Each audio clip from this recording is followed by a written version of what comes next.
तो आज कौशल्या विचार करती हैं कि सीता मेरे बेटा की बहू है और सबसे ज्यादा कीमती चीज दे दी कैकेयी ने, अपना राज भवन ही दे दिया, अब मैं क्या दूं? देखिए कौशल्या ने जो दी वो चीज तुम्हें अगर अच्छी लगे पीछे तक तो कौशल्या मैया के नाम से ताली बजाना। क्या दिया कौशल्या ने? बेटी सीता अब जा अयोध्या में कोई धन संपत्ति तो बची नहीं, क्योंकि सबसे ज्यादा संपत्ति कीमती दे दी कैकेयी ने। तो बेटी सीता आज मैं अपनी तरफ से मोदिखरामणी में मैंने तुझे अपना बेटा राम दे दिया है। क्या दिया है? अपना बेटा राम मोदिखरामणी में तुझे दे दिया है। उत्ता को कितना उल्टो असर लिख रहे है। सास में बहू में लड़ाई है जावे तो बहू कह रही है डुकरिया में आदमी कमाई खा रही है तो भोय मार रही है। बताओ, अरे पागल, तेरे आदमी से पहले तो वो उसका बेटा है। सबसे पहले अधिकार होता है महतारी का, मां का अधिकार होता है बेटे पर। तो मोदिखरामणी हुई। श्रोता बंधु, एक बार महाराज दशरथ जी ने दर्पण देखा है तो कान के पास बाल सफेद दिखाई दिए, सफेद। उसी समय महाराज दशरथ जी ने विचार किया कि जैसे ही दर्पण देखा, एक चीज और सुनो फौजी भैया, शीशा जो होता है दर्पण, वो एक चीज तो अच्छी दिखाता है, चित्र दिखाता है।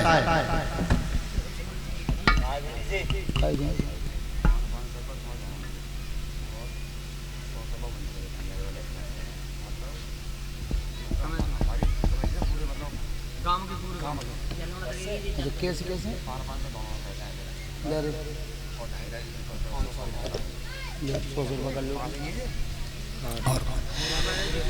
और भैया 500 रुपए का पुरस्कार हमारे लिए, 500 रुपए दिनेश शास्त्री के लिए, 100 रुपए शास्त्री मंडल के लिए। ये पुरस्कार है हमारी भागवत कथा जो करवा रही है माने की कमेटी, उसकी तरफ से हमारे लिए। और संत समाज और कलश वाली कन्याओं का भी सम्मान है। धन्यवाद। तो एक बात ध्यान से सुनना, शीशा जो होता है बनवारी बाबा इतने चितो, मैं ना कहूंगा तुम घबराओ मत। दर्पण एक चीज अच्छी दिखाता है, चित्र दिखाता है, पर चरित्र नहीं दिखाता, चरित्र नहीं दिखाता। और जो में कमीना तत्व दिखावे में तुम जाए शीशे 1 लाख रुपया रिश्वत के दे देना कि बदल के दिखा दे, वो कभी नहीं दिखाएगा। वो कितना दिखा तो सही, मालूम है? एक बार काऊ को लड़का पढ़ लिख के अमेरिका चलोगो, सुबह अमेरिका कर ली शादी, अपई राजी थे, जैसे मैं बीडीसी निकल रही है अपई राजी थे। सुबह लड़का ने सोची कि लाओ अब तो मैं घरे चलूं, अपई मैया ते मिले आऊं। सुबह ने पई बहू ते कही कि तुम चलो ही, कहना ना इंडिया गंदा देश है, हम नहीं जाएंगे। अच्छा तो फिर मैं डोले आऊंगा, तुम चले जाओ। अब बिन्ने सोची कि बच्चों नई चीज कोई ले जाए, दूसरे देश में तो जा रहे हैं। सुबह बाजार में घूमने गए तो पहले तो सोची कि हमारी मैया पूछे बहू कैसी है, तो बहू को फोटो खिंचवा लो, और फोटो खिंचवा के सूट कैसे में डाल लो। अब बाजार में घूम के आए तो एक शीशा पे करो उनकी जिना है हमारे यहाँ, जहां तो जैसे अटका तैसे ही दिखता है। सो उस शीशा लेके डालो सूट कैसे में। परीक्षित महाराज जी जैसी जहाज में तो उतरे सो घरे आए सो कही माता जी ने क्षमा कर दियो, हमने बच्चों शादी कर ली है वहीं। और शादी कैसी करी? वो बरकटी आतका है विदेशी के इन लड़ा बहू कैसी है कि बहू माता जी फोटो दरवा में सूट केस में देख लियो, डोकरी खुशी के मचा रहा चोरी है गई। सो सूट कैसी तो दो। अब हम फोटो ढूंढ रही डुकरिया, सो वो फोटो तो मिलो नहीं, डोकर वो शीशा मिलेगो। सो जो डुकरिया ने वो शीशा करो पाए माओ ए लड़ाई ऐसी बहू ढूंढिया जी, तो मरी में बैठी है बिल्कुल है। डुकरिया बस शीशा लेके धर भाजी घेर पे, ओ डोकर कहा ए बात बिगड़ गई, ललान देख लो, जीवन बिगाड़ लो। कहा ए बहू कर ली माने कैसी है? ये बहू का है, मरे में बैठी है बिल्कुल। डोकर ने की दिखाइए कि तुम्हारी से लला फोटो लाओ है, कर लाइए। सब डोकरिया शीशा दे दो, डोकर है और डोकर निकल लो वो पैमाओ। डोकरने की एरी जी बहू का जाके तो मोछे। ध्यान रखना, शीशा वही दिखाता है जो सत्य होता है। श्रोता बंधु, आज महाराज दशरथ जी विचार करते हैं अपने मन में, क्या बरसों तक राज काज देखा, अरे बरसों महलों में मगन रहा, बरसों महलों बरसों युद्ध स्थल में गरजाए और बरसों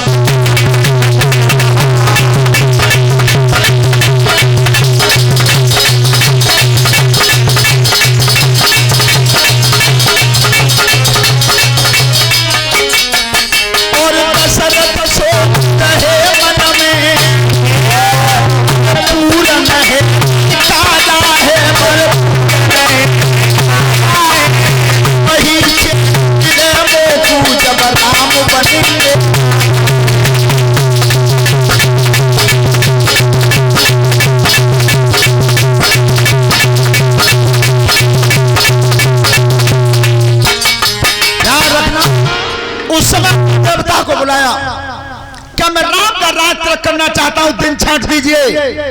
देखिए गुरुजी का क्या कहना है कि दशरथ जी, जिस समय, जिस घड़ी में, जिस मुहूर्त में तुम राम के ऊपर मुकुट रख दो, वही सबसे ज्यादा श्रेष्ठ है। राज तिलक की तैयारी हुई, हाट बाट घर गली अथाई, कहें परस्पर लोग नगर सजाए। तो कैकेयी से भगवान राम ने पूछा, मैया ये नगर सजाया क्यों जा रहा है? बेटा तुम्हारा राज तिलक होगा इसलिए नगर सजाया जा रहा है। मैया राज तिलक की तैयारी कर दी, मोई बीमारी है। कैकेयी एकदम बेचैन वही कि मेरे बेटा राम को बीमारी है, तो बेटा तू ठीक कैसे होगा, मांग ले, क्या मांगना चाहता है? अब सुनो सभी माता बहनें, ध्यान से सुनना। कैकेयी एक नारी थी, नारी थी, और तुम भी एक नारी हो। कैकेयी को दुनिया बुरा बताते हैं, लेकिन कैकेयी बुरी नहीं थी, कैकेयी बुरी नहीं थी। और न कैकेयी ने भरत को राज सिंहासन चाहा। अगर भरत को राज सिंहासन चाहती तो जा बात पर तो दशरथ जी तैयार हो गए थे, महाराज दशरथ तैयार हो गए थे कि मैं भरत को राज तिलक कर दूंगा। लेकिन वो तैयार क्यों नहीं हुई कि भगवान राम कहते हैं, मैया मेरे सीना में दर्द हो रहा है, मैं तुमसे कुछ मांगना चाहता हूं। देखिए तीन बात बताऊंगा मैं, और तीनों तुम्हारे ही स्टाफ की हैं बेटी, क्योंकि वो नारी थी और अच्छी लगे सबको। तो सभी माताएं बहनें बिटियां जोर से ताली बजाना, कैकेयी बुरी नहीं थी। भगवान राम कहते हैं, मैया सुन, मैं तुझसे आज वो चीज मांगूंगा जिससे आज के बाद कोई अपनी बेटी का नाम कैकेयी नहीं रखेगा। कैकेयी ने कहा, बेटा राम, मेरा राम जैसा पुत्र ठीक हो जाना चाहिए, ये मुझे बिल्कुल हजारों बार स्वीकार है कि आज के बाद कोई भी अपनी बेटी का नाम कैकेयी ना रखा, मुझे स्वीकार है। दूसरी बात, बजाई तो हथबंद जोतते नहीं बजाई ना, अब की बजाइयो। बेटा राम, और बता, मैया मैं वो चीज मांगूंगा जिससे पूरी दुनिया में तेरी हमेशा को बुराई पैदा हो जाएगी, कोई तेरी भलाई नहीं करेगा, वो चीज मांग रहा हूं मैं। कैकेयी नहीं, बेटा राम, मेरा राम जैसा बेटा ठीक हो जाना चाहिए, मेरे राम पे कोई परेशानी नहीं आनी चाहिए। राम जैसे बेटा को मैं पूरी दुनिया की बुराई सहन करने को तैयार हूं। अब मांग ले, क्या मांगना चाहता है? तीसरी बार महतारी वो चीज मांगूंगा।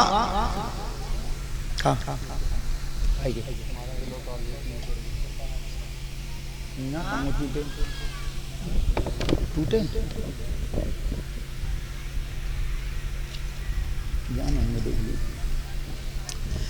आखिरी बार बता रहा हूं, ध्यान से सुनना, कितना पत्थर का सीना था। मैया कैकेयी मैं वो चीज मांग रहा हूं जिससे तू विधवा भी हो सकती है, विधवा भी हो सकती है। कैकेयी झटका खा गई थोड़ी सी, और झटका खाने के बाद तब कही, बेटा राम, अरे मेरा राम जैसा पुत्र सही हो जाना चाहिए, राम जैसे बेटा के लिए मुझे विधवा होना भी स्वीकार है, मांग ले, क्या मांगना चाहता है? वो है केकई नारी। और तब भगवान राम ने जब बंधन में बांध लिया तब कहिए क्या कि 14 बरस बनी भिजवाई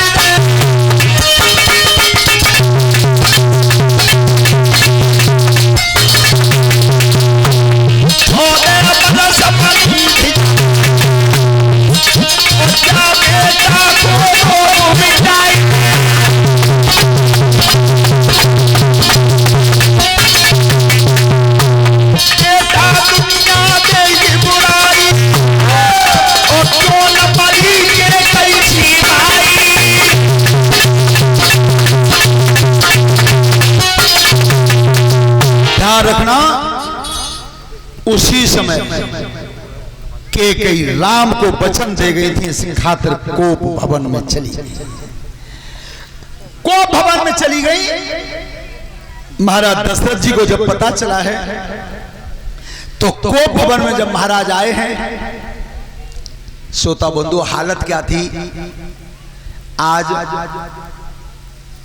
बाबा अगर कोई जी कहे तो मते कि मैं अपई घरवाई ते ना डर पत, बिल्कुल झूठ। ईमानदारी की बात है, वो झूठ बोल रहा है। अंतर कितना है? अंतर इतना है कि काऊ के चौखट के भीतर है और काऊ के चौखट के। क्यों? क्या दशरथ जैसे सम्राट जो सूर्योदय होता था सूर्यास्त होता था, इतने बड़े राजा थे, और जब केकई को कोप भवन में सुन लिया था तो गोस्वामी जी लिख रहे हैं रामचरितमानस में क्या, कोप भवन सुने कांपे राऊ,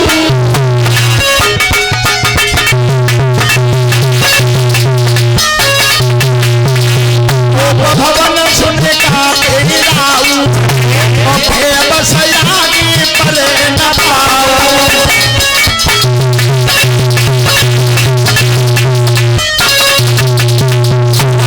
बसे बाहुबल और नहीं सकल नरपति मुखतारे।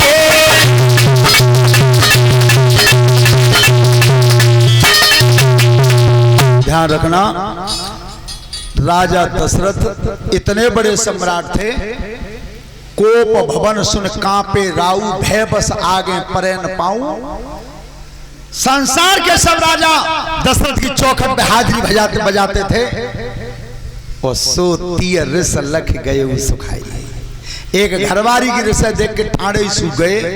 जब इतने बड़े सम्राट ठाड़े सूख गए, जो इंद्रासन के गद्दी के मालिक बनते थे, वे तो घरवाई के डर के में सामने सूख गए। तो जब बीडीसी कहां पे जाए तो जहां बुराई कहा बचाओ।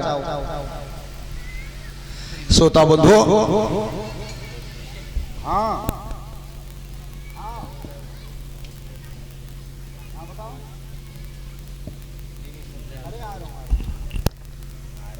चलो।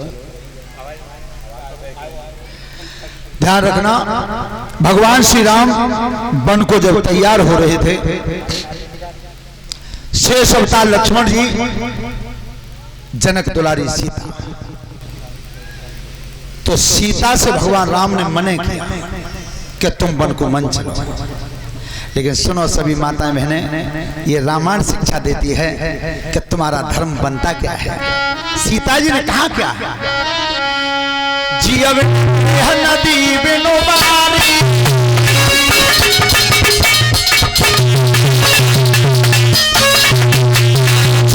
नदी बिनु बारी, नाथ पुरुष बिनु नारी।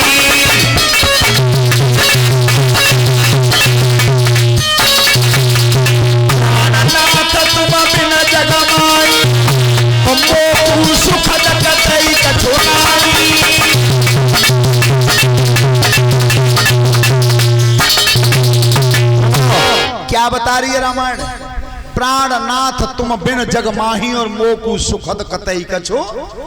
और आज पति में पत्नी में लड़ाई है गई, मोथरिया है गई, लला थारी में रोटी दती ले पे बापे दिया घेरे पे मैं तो बोन चलना है क्या उदना।